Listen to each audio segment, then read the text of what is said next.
You're watching the show that puts Mid-Michigan news in focus. This is Focal Point. Tonight on Focal Point, I'll show you how national gun control proposals are affecting a local business right here in Lansing. Students living in the dorms can start saving their quarters for something other than laundry. And we take a look at how the MSU cycling team is riding past the recent Lance Armstrong doping confession. Focal Point starts now. Hello, I'm Molly Cassidy. And I'm Jack Crawley. Welcome to Focal Point. Two mass shootings in 2012 have brought the divisive issue of gun control back to the center of the political stage. But what effect did it have here in Lansing? Here's that story.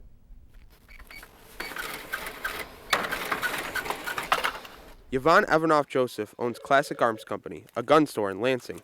And ever since gun control became a hot topic again, there has been a very big rush and increase in business. But that doesn't mean everything is going so well.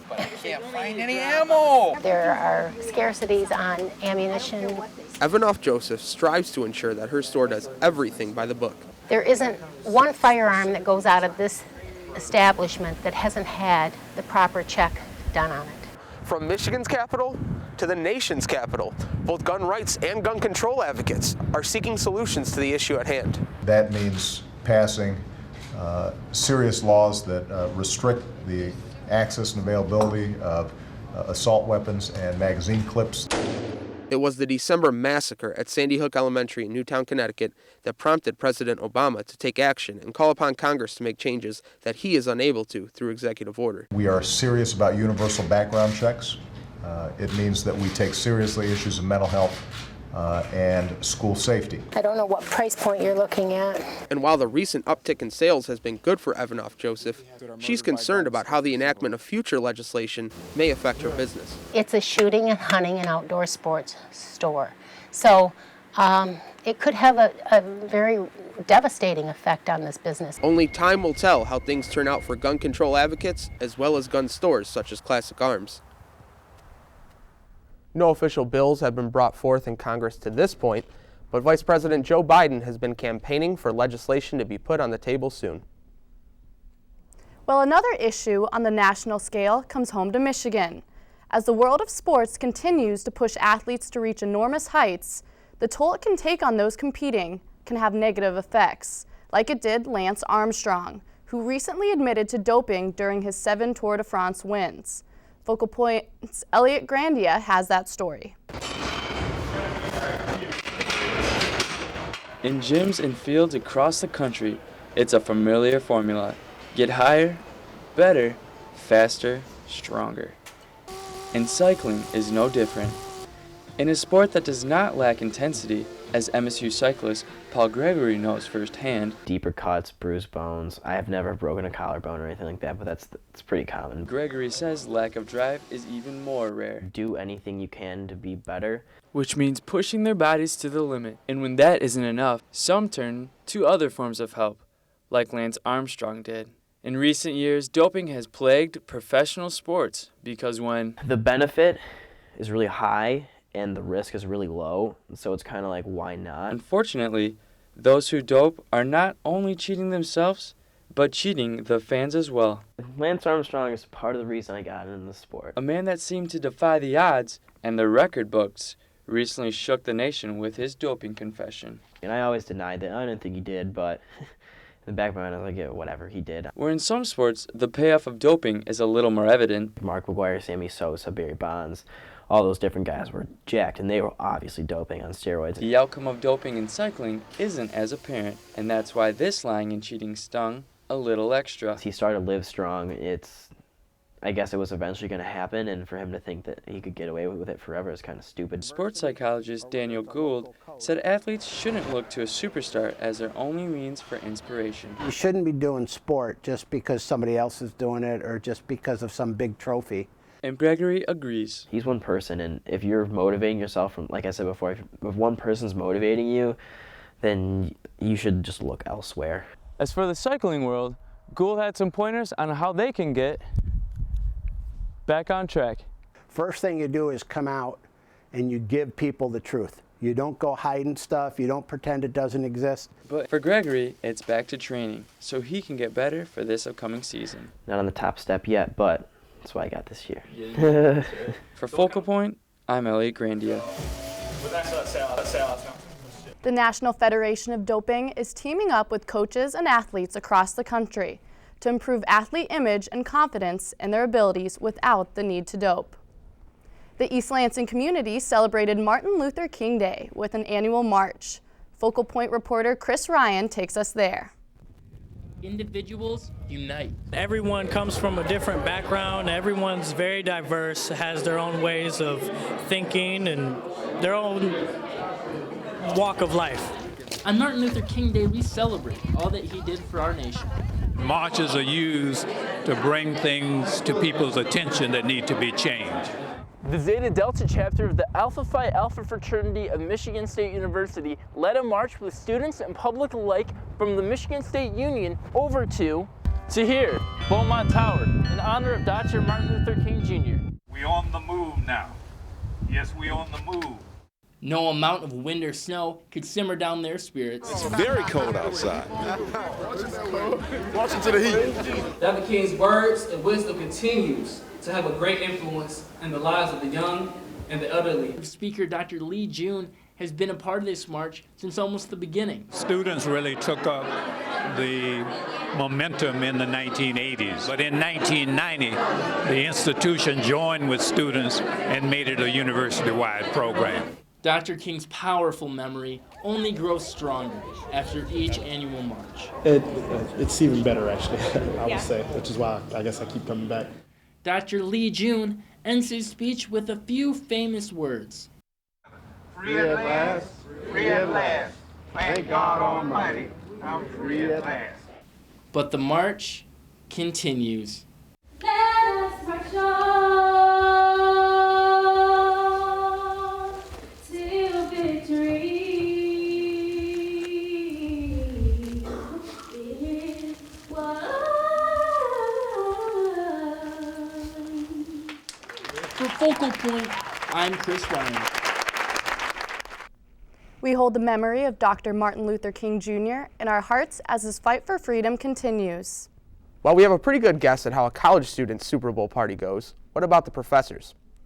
The MSU Professors in the Advertising, Retailing, and Public Relations Department gathered for the 16th and final year at Professor Robert Colt's home to watch and rate the commercials during the big game in what he calls the Super Bowl of advertising.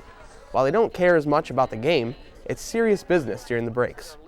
We actually did create this as social science research to let people know what the experts really think about the ads and whether or not they're good.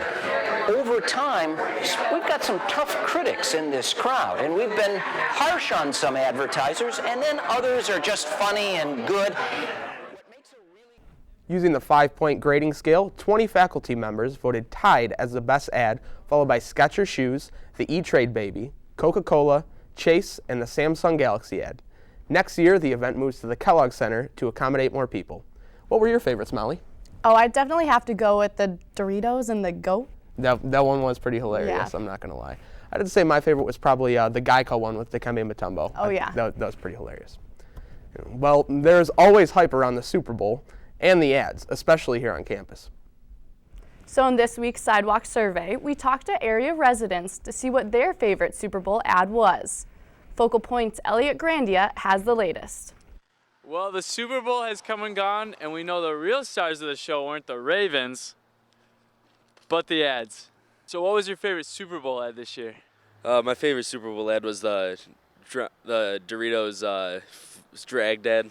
That was a pretty funny ad. The one with the Doritos and the goat, and he's like munching on them and really loves those Doritos, and then his buddy steals them all away, and he gets really sad and really angry.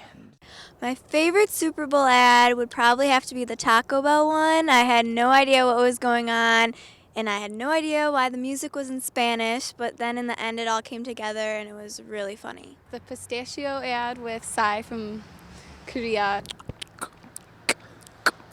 My favorite Super Bowl ad was the So God Made a Farmer. It was by Dodge, and that really hit home because I'm from a rural community. And it was a really good message because they're planning on taking $1 million in supporting hunger in America. After the break, a newly renovated cafeteria opens on campus. And how students celebrate the gift of music. These stories top our campus headlines this week. When I was greener than the hill, where flowers grew and the sun shone still. Now I'm darker than the deepest sea. Just hand me down, give me a place to be. The day we created a cancer drug that saved millions of lives began like any other day. And when we developed a new way to purify the world's water supplies, it might have been a Tuesday or possibly a Thursday. And whether it's alternative energy or better food safety, the next time we help create a solution to one of the world's great problems, we'll be proud. Then we'll get back to work. Michigan State University. Spartans will. Welcome back. A new cafeteria has opened up on campus. And students living on campus will soon see a change to their laundry services. Here to tell us all about it is Focal Point's Courtney Moore with this on-campus report. Courtney? Thanks, guys. Students living in the River Trail neighborhood no longer have to travel around campus to find somewhere to eat. After the 8-month, $14.2 million rebuilding project, the new Shaw Cafeteria is open for business. Diners can choose from 3 individual restaurant-style venues, each with their own full-course meals and seating areas. It is also the only cafeteria on campus that is completely trayless as part of the Clean Plates at State food waste program. The program seeks to reduce the amount of food waste on campus through education initiatives and a recurring food waste audit. And we basically tested 450 recipes for the new opening of the Vista, ranging from everything from scratch pizza dough to glazes that would go on our rotisserie chicken. I like the big windows because I get to look out on a gorgeous view when I eat my dinner. It's a little bit, for lack of a better word, fancier. I can't really think of anything different to say about it. It's really convenient for students. There's a lot of different types of food. For full menus and more information, you can visit eatatstate.com. MSU students living in the residence halls may have another reason to live on campus next year. Take a look. Whether it's quarters or Sparty Cash, students may see some change in the new school year. I usually do it every 2 weeks, and I would do 2 loads. And each time some students spend about like $10 to $15. I've given out probably like $30 to $40 worth of quarters. $1.3 million on laundry each year is about the amount MSU students spend. But in an effort to keep students on campus, doing laundry will soon be free. In the division of residential and hospitality service will have like a revenue loss of about $247,000. Free laundry is something Cheney says will add to the convenience of dorm life. By adding the free laundry, it's just one more amenity to the long list of amenities that we have.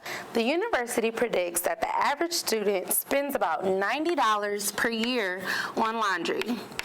It's $1.75 for washers and 75 cents for dryers, totaling $2.50 per load. So with the new changes, that's 36 free loads per student. Next year's gonna. Some students think the laundry won't be as free as it seems. I can see them still like upping the price of the cost of living in the dorms. I would have rather them just lowered my tuition than to give me free laundry. However, REHS is an auxiliary that Cheney says isn't funded through student tuition. So what do students think of the change? I'm sure like freshmen will love that coming in, like, oh, that's one less thing I have to pay for. I wouldn't want to do laundry anymore because you're gonna have to either do it really early in the morning or just might as well just like forget about it. It's a nice perk when you live here to get free, but I mean, it doesn't change how I would feel about living on campus at all. We know that students who live on campus, studies show that they have higher GPAs, they graduate sooner, and they're more involved in the campus community. The changes will begin in Snyder and Phillips Hall this summer semester. To prevent non-residents from abusing the amenity, card readers will replace the change machine so only dorm residents can take advantage of the free service. The changes will expand to all residence halls in the fall of 2013. Michigan State's College of Music has a reason to celebrate. Focal Point's Molly Cassidy tells us why. You know the saying, it's music to my ears. Or how about? $1 million is always cool, just for any reason. Just $1 million. What sounds better now? Fortunately, Michigan State's Jazz Department will welcome the benefits of both. MSU Director of Jazz Studies, Rodney Whitaker, can't believe it either. I'm still reacting. It's one of those, it's one of those things when you think about, what would you do if you had $1 million? And the generous donor?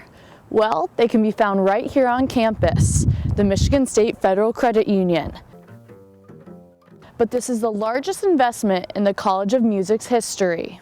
It allows us access to great artists to bring into our community. A while back, Whitaker and other music department educators put together a proposal they believe the MSU FCU would see as vital to many. Music touches the soul. Music is something that impacts, I think, every person on earth in one way or another. The money will bring in professional jazz artists for a week to mentor as a part of the New Artists in Residence program. I mean, I think it's great in a lot of ways. I think it's a great morale booster. As to what artists will join the Residence program? Stay tuned. For Focal Point, I'm Molly Cassidy. The College of Music predicts the money to last 4 to 5 years, and they hope to welcome their first artists next year. Well, that's it for On Campus. I'm Courtney Moore. Back to you at the desk. Thanks, Courtney. Michigan State Provost Kim Wilcox has decided to step down from the position he has held since 2005. Wilcox will leave MSU on July 1st of this year to begin working with a partnership to cut hunger and poverty in Africa, a nonprofit organization that promotes sustainability. Senior Associate Provost June Uat will be named acting provost at that time. After the break, we'll have a look ahead at next year's football team. And a women's basketball victory for the 12th straight season. Focal Point's Chris Ryan will have these stories and more after the break.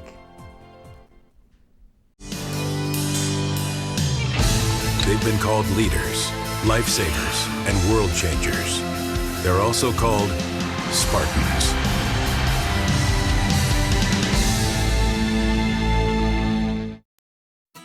The day we created a cancer drug that saved millions of lives began like any other day.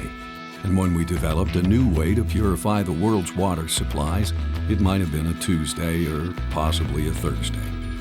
And whether it's alternative energy or better food safety, the next time we help create a solution to one of the world's great problems, we'll be proud. Then we'll get back to work. Michigan State University. Spartans will.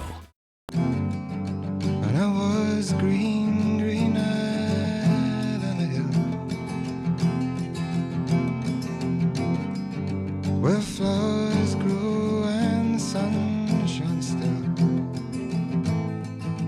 Now I'm darker than the deepest sea.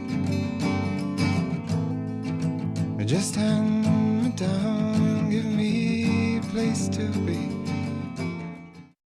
Welcome back. I'm Chris Ryan with this week's sports. February 5th was National Signing Day for college football programs across the country as high school seniors made it official where they would play football. MSU got commitments from 18 players from 6 different states and Ontario, including Damian Terry and Delton Williams from the same school in Erie, Pennsylvania, along with several other top recruits. Recruiting experts are ranking MSU between 30 and 40th in the nation. Head football coach Mark D'Antonio is not concerned the class isn't ranked higher. It's not really where you come in at. I think that's the thing that we've talked to our recruits about a lot. It's not really where you come in at, it's how you finish.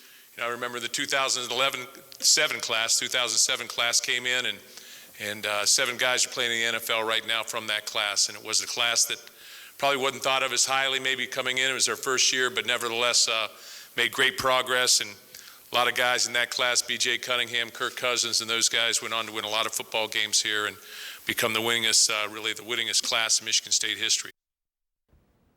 Meantime, the MSU men's basketball team is coming off a couple of big wins, including a recent one against the Gophers from Minnesota, 61-50. Head coach Tom Izzo is pleased with the way the team is growing and battling hard, but knows it has a long way to go. You know, I listened to John Harbaugh last night, and I felt good because he said we're not pretty, and we don't, we don't always do it prototype way, but this is who we are. You know, I think I got to figure this is who we are. You know, we get a week off to maybe practice or a few days, and we got people missing, or we got to take time off because we got to do what we got to do this week with the 3 games in 6 days. The team plays Purdue Saturday night. The women's basketball team is coming off of a win against Michigan, last week wearing all pink in a game they called Play for K Night. Head coach Susie Merchant talked about how special it is to beat Michigan and how she feels about the fan support at Breslin. I really appreciate our fans to have almost 9,000 people here on a Monday night at 7:30 when I know many of those kids have school tomorrow. It meant a lot. I mean, we have a special place. We have, as always, have recruits sitting in there in the stands, and every single one of them always comments about how much they love Michigan State's atmosphere. And the team's next game is Sunday against number 8 ranked Penn State. It's always important to get the word out about breast cancer awareness. Gymnastics sure did. The MSU women's gymnastics team honored breast cancer survivors in their annual Flips for a Cure meet. Hundreds packed Jennison Fieldhouse, sporting pink, as MSU took to the floor against Big Ten foe Minnesota. MSU eventually fell to the number 10 ranked Gophers, but still had fun showing their support. It was great competing today, not just because my team and for my team, but for breast cancer awareness. It was great to get everyone out here supporting it and everything. MSU will look to take on the Iowa Hawkeyes next. That's all for this week's sports. I'm Chris Bryan. Back to you, Molly. Thanks, Chris. The question still remains, is it okay to combine sports and religion? Well, I got a first-hand look. Check it out. With their bags packed, seats taken, these students aren't just on a class trip, but are student athletes off to spread the word of God through MSU Athletes in Action, a Christian ministry on campus. I really think Athletes in Action is a powerful ministry and a powerful group. Their destination? Not exactly. Try Chicago. The Hard Rock Hotel hosted over 100 student athletes across the Midwest who left behind their athletic gear in exchange for Bibles. I just trust that God's always going to be there for me. MSU track and field athlete Derek Kim says, Athletes in Action talks a lot about the total athlete, what it really means to be an athlete that uses your gifts and talents for something greater than yourself. MSU's Athletes in Action meets every Tuesday night here in the Scandalaris football building. But instead of studying game film, they have all they need right here. I never had a childhood. The main event of the annual weekend retreat allows members to share the Bible with kids, a part of the Kroc Center Community Basketball League. Former MSU rower Madeline Osmond says this is the biggest blessing of all. It was also really awesome because these kids were so curious as to what we were talking about and curious as to why we were there talking to them about God. But before leaving the Windy City, they went out on a high note.